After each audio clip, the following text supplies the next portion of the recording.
سحری کے تعلق سے چند سوالات آپ سے کرنے ہیں. سحری نہیں کر سکے تو اب روزہ کس طرح جاری رکھیں؟ سحری تو پانی پی کر بھی ہو سکتی ہے، ایک کھجور کھا کر بھی ہو سکتی ہے.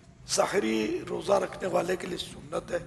اگر سحری کے بغیر بھی کوئی روزہ رکھتا ہے روزہ ہو جاتا ہے. جو لوگ بغیر سحری کے روزہ رکھ لیتے ہیں کیا وہ گناہ گار ہیں؟ گناہ گار نہیں ہے. جو ٹی وی پر اذان ہوتی ہے اس سے سحری افطاری کی جا سکتی ہے؟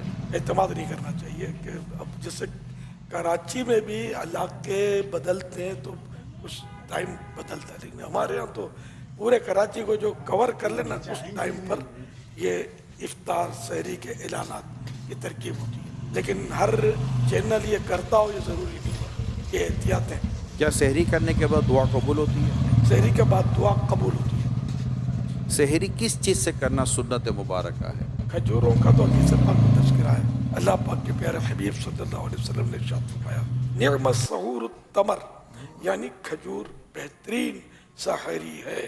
سحری کا وقت ختم ہو رہا ہو تو ٹوتھ برش کر سکتے ہیں؟ ٹوتھ برش اگر ٹوتھ پیسٹ بھی ساتھ میں ہے تو دیکھ لیں کہ منہ میں ذائقہ ختم ہو رہا ہو تو وہی بول رہا ہوں کہ اگر ٹوتھ پیسٹ بھی لگایا تو منہ میں ہو سکتا ہے کہ وہ ذائقہ اس کا رہ جائے اور تھوک نکلے اس کا. تو یہ کیونکہ اس کی ٹوتھ پیسٹ کی جو ذائقہ ٹیسٹ جو ہے نا وہ آسانی سے جاتا نہیں ہے، دیر لگاتا ہے. اس لیے احتیاط اسی میں کہ رسک نہ لیں.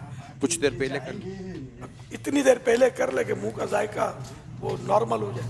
کیا سحری کے لیے سونا ضروری ہے؟ سحری کے لیے سونا شرط نہیں ہے. غسل فرض ہو تو کیا سحری کر سکتے ہیں؟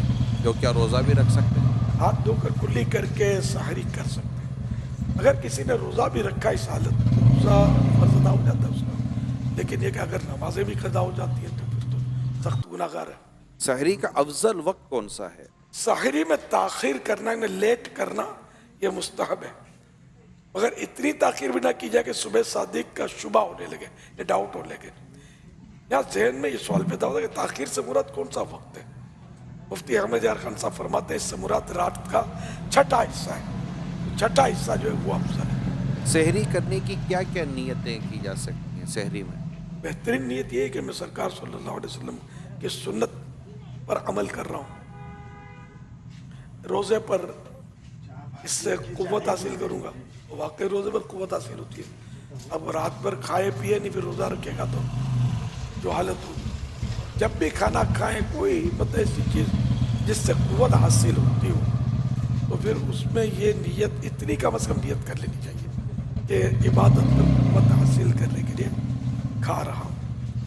یہ کہ بسم اللہ پڑھ کے کھاؤں گا، سحری کے بعد دعا کروں گا کہ سحری کے بعد دعا قبول ہوتی ہے.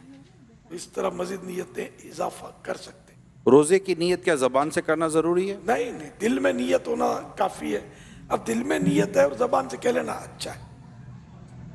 کیا محلے کی آخری اذان تک سحری کا جب اذان سے سحری کا تعلق ہی نہیں، آخری ہو یا پہلی ہو، اگر صبح صادق سے پہلے اذان ہوئی تو اذان دہرانی پڑے گی، اور اگر صبح صادق سے بعد ہوئی تو اذان صحیح ہوئی. اگر اس پر کسی نے کھایا پیا تو